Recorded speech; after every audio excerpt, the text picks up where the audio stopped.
After waking up with a jolt, the girl laid in bed for a few seconds longer, reaching over to the switch of her bedside lamp. She tried to remember exactly what had stolen her sweet slumber. Anyway, when she couldn't, the, the brunette swung her legs over the side of her bed and heaved herself up. Checking the time on her phone, she snorted when she saw it was midnight, the witching hour. Knowing that sleep would only evade her, she left her bedroom for the kitchen, a good cup of coffee on her mind. As she passed by her front door, a chill spread like liquid fire down her spine. It's only winter, she told herself, focusing again on the coffee plan. Measuring out scoops, water, and preparing her cup kept her occupied. But as the dark liquid boiled, she had nothing left to keep her mind from wandering off. The chill returned, and she couldn't help but glance behind her to the front door. It stood there innocently enough, just like always. The dead bolt was still in the place, and she could see nothing amiss with it. Turning back to her coffee, she did her best to forget about the feeling. With her cup in hand, she started back towards her bedroom. As she walked by the front door, she decided that a quick glance of the peephole would help calm her restless mind.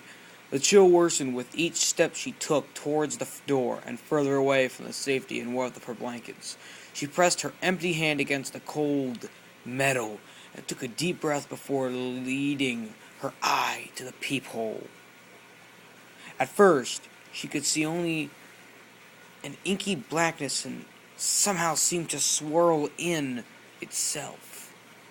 When she blinked in surprise, the void melted away. She wished she hadn't. In its place, there stood what she could only guess was once a man. The limbs were long and inhumanly awkward, with bulky joints branching off into several arms, not like the branches of a tree. The creature was draped in a black suit, somehow mannequin the thing more nightmarish to her. The icing on the proverbial cake, however, was what passed as the hellish thing's face. Was as though her mind blurred the ghastly vision to spare instant further shock and horror. She shoved herself away from the door with a hand still pressed against it. The scaling mug of coffee fell. The liquid burned her bare feet as she fell backwards. She tried to crawl away from the door. She knew somehow her mind hadn't been playing tricks on her. As she crab walked away from the door, she watched as tendrils as black as the void she first saw sneak around through the cracks. The girl was trapped between the instinct to flee and the gut feeling not to turn her back on the door. When the door jolted, an the urge to flee overcame her, and she slipped in the burning liquid as she tried to make it back to her bedroom. She knew deep down that she was trapped herself in a corner, but she had to get away from the door. The girl was halfway down the hallway when she heard the previous locked door creak open. Creak. She screamed and slipped into a wall, cracking her chin on it, and stunned her. After that, there was only blackness. Nicole, a warm male voice snapped the woman out of her trance. As she turned around, she met by one of her sister's doctors. She nodded.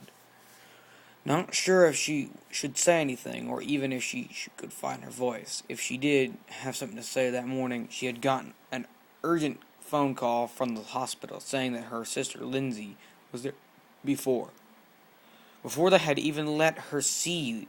The doctors had pulled her off to the side and insisted that they talk to her about what might have happened. The phrases like self-inflicted and assault had been thrown around, and Nicole felt her mind reel.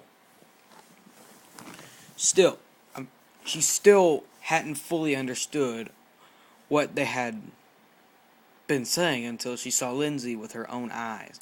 Her little sister had a bandage wrapped around her head, covering both of her ears as well as her eyes. They said it was to keep her now deadened eyes from drying out, and to try to keep infection out of the wounds Lindsay had made to her ears. The doctors had guessed that either she or someone else had jammed a pencil into them to keep them from off balance or to deafen herself against something. There was a mix of first and second degree burns on her hands, legs, and feet.